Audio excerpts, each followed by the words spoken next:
Outlet Liquor is your place to buy a case. Stock up and save when you shop the lowest prices available every day at Outlet Liquor. You never have to wait for a sale. The more you buy, the more you save. Only at Outlet Liquor. What's your outlet?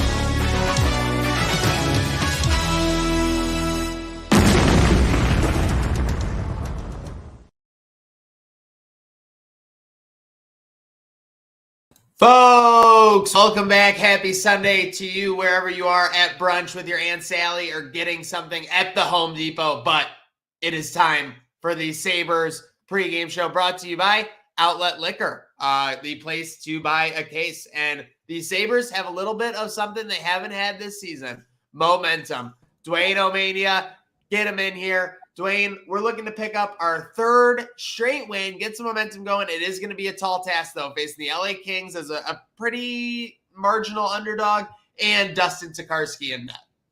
Yeah, I'm a little disappointed to see Tokarski in net. I'm not going to lie. I'd like to see them give Anderson a crack at not just three in a row, but getting his 300th win of his career, which would have been pretty cool at home. I'd assume that he'd be in net tomorrow night in the more difficult matchup against the Panthers. But regardless, excited. I don't know if they've had 3 wins in a row this year, or if they did, it might have been their very first 3 games of the season. They either went 3-1 or 3-0, something along those lines. And I remember them having either a 3-0 or a 3-1 record. So it's exciting. We'll see what happens. The Kings are, they're a tough team to play against. They play they play with a lot of jam, and we'll see what happens here. Hopefully Tokarski can. It's been a minute since we've seen him, so hopefully he can stand tall and get Buffalo the third in a row. No, I know. Listen, I know I've been called a contrarian on the internet lately, but I gotta contrarian you a little bit there. I'm glad to see Tokarski tonight because I want a rested Anderson. I want a rested crew going into these Panthers and these Golden Knight games. I am treating those like Stanley Cup Finals games. I want him standing on his head. So I want our fresh and best goaltender going into that game. I'm okay. Our AARP member on the team. Seriously. With that said, obviously, I'm a little bit worried with Tokarski and that today. Maybe the boys will pull off an effort. Let's use the momentum. Let's use the offense we've been getting lately. I mean, almost 4 goals a game, I think, in their last few here. So This is their last stretch. So they've been having some success.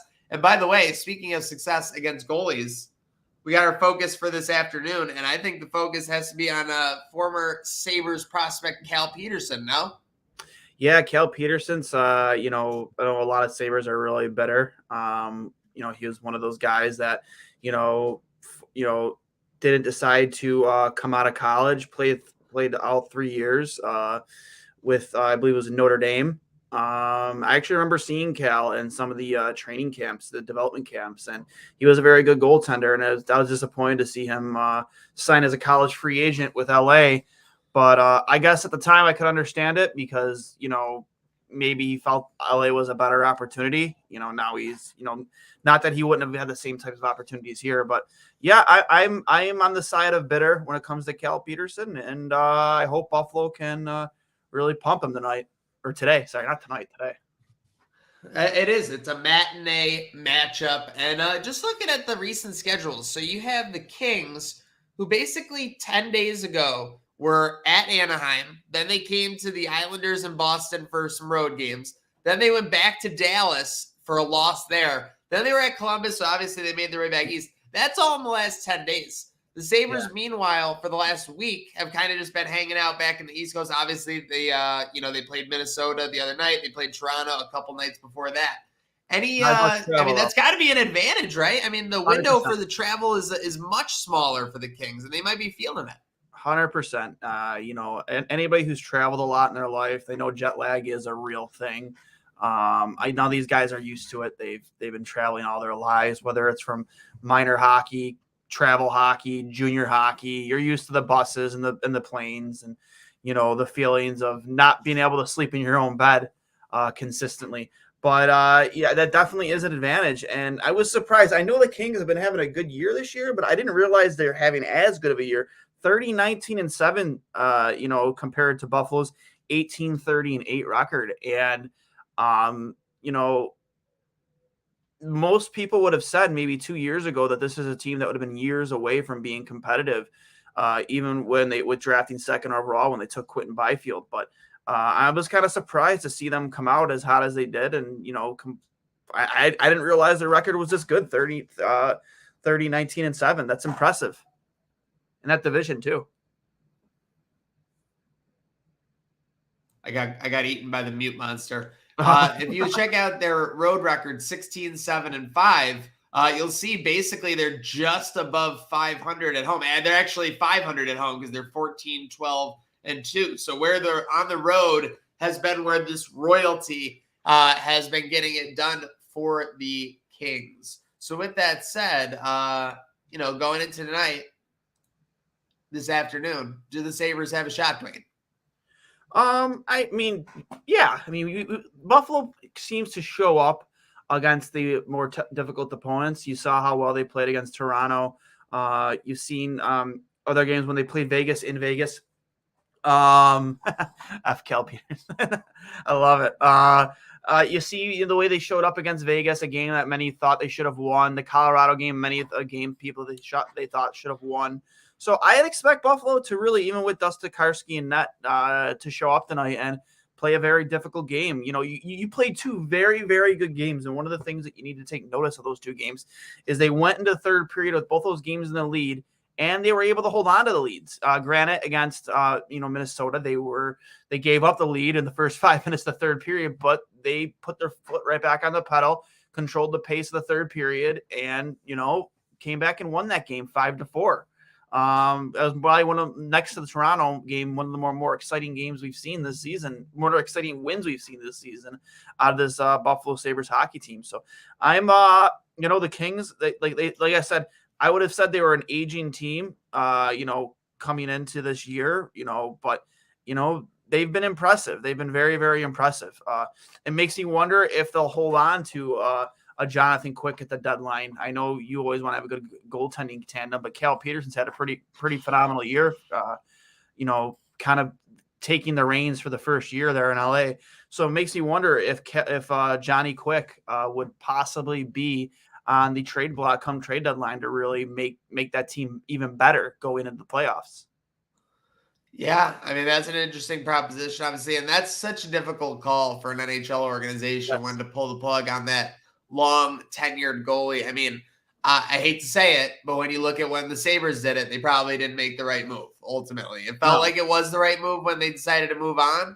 But ultimately, when you look what happened for the next 6 years with the goaltending position, the fact that Miller was kind of still a presence in the league for that point. Yeah, he was still obviously one of the more difficult, probably the most difficult decision for, barring a forward or someone who's been with the team for like 10 plus years is a goalie who's been for 5 plus or more, obviously, right? You could also be Chicago right now, who doesn't have a chance to playoffs, and their biggest, honest to God, next to Patrick Kane, their biggest trade chip at the deadline just told them, yeah, I don't want to be traded. And a guy like that's been in the league as long as he has been, like, how do you disrespect him and say, no, we're trading you? Like, so you're talking about Flower? Oh yeah. He doesn't want to be traded. He says he doesn't want to be moved. He doesn't want to be moved. He told he told Chicago, which, I mean, that's that guy, 3 cups, for a team that maybe need more stability and not, you look at what's going on in Vegas right now. with the Robin Leonard injury. You look what's going on in Toronto right now. Their goaltending has really taken a shit over the last couple of weeks. They have like a below 900 save percentage between both Campbell and Mrazek. They'd be looking at a guy like Flower and be like, man, we could really use him. What would it cost? And that option's off the table now. Yeah, and just looking at Quick's numbers, I mean, man, recently he's been pretty awful. Obviously, he's got a 908 save percentage on the year, but I mean, basically, he's averaging a 900 or less, like back 4 years now. So obviously, he was able to get it done. I mean, his goals against has never been above 2.9, except for 2018, 2019, where it was 3.3. But my goodness, like he had an 898 last year, and he had a goals against average of 2.8. What the hell were the Kings doing, playing like brick wall defense? He's never been like a bigger goalie in the league, but he's always been a very, very athletic goalie. We've all seen some of the highlight reel windmill glove save that Johnny Quick has provided us over the years. But he's getting old, and that team was getting old. They held on to stars like Drew Doughty. Got no disrespect, but Anze Kopitar, guys that aren't getting any younger in the league, much like what's going on in Chicago. If they're going to win, they needed to win this year, and it didn't happen for them. And those guys aren't getting any older. Like Patty Kane's gonna be 35 years old. Same with Jonathan Toews. Like they're in the twilight, going into the twilights of their career. And, now's the time to unload. But I guess, in LA, like, they made some of the right moves. They developed well. They made the right signings, and they've been able to be competitive this year again in a difficult Pacific Division. You're on the mute button again, bud. Mute monster. Lock it in. Outlet Liquor lock in. Prediction for today. Sabres, not the Kings. Man, I like how I want to see them come out and play this team tough, which I think they will. But I'm gonna go a 4-2 Buffalo Sabres loss to the LA Kings tonight. No, today at home. I'm gonna have to. That's a good team. They're rolling right now. I love to see us stick it to Cal Petersen, but I just think that Kings team is just playing too well right now, and even with the jet lag and all the traveling they've been doing, I just I don't know. I'm gonna say 3-2. I'm gonna say 3-2 Kings in overtime. For this upcoming week, if you had to choose between one of two scenarios, Reinhart scoring 2 goals or Jack scoring 1 goal against the Sabres, which would you choose? I'm gonna go Eichel scoring 1 goal because I don't think there's anything stopping Jack Eichel from scoring against the Buffalo Sabres in Buffalo. I think that's probably gonna be one of the easiest bets you could possibly make if you're a betting man. I don't think there's anything that's gonna stop that guy. Like his juices are flowing. He just scored the other night on a nice breakaway. He kind of like fanned on the. To be fair, he lost control of the puck. Yeah, he lost the puck, but he still. He did not. It was not even a move. He lost. No, it wasn't a move. It wasn't a move, but it was like an on-accident Kucherov. Yes. Regardless, that's a goal scorer's goal, man. That's how you score sometimes. And I guarantee the first time Kucherov did that, he probably did it me too. It just happened, and then he's like, "Well, that's a move now." But I don't think there's anything stopping Jack Eichel from scoring in Buffalo. I hope not, but I'm gonna say Eichel scoring once because I think it's gonna happen inevitably. All right. Well, hey, hopefully a Sabres loss isn't inevitable. Even though I predicted it. No. Puck drop happening right now, folks. Thank you for tuning into the Outlet Liquor provided Crossing Swords pregame show. As always, it's about 3 words here at Crossing Swords. Let's go, Buffalo. Let's go, Buffalo.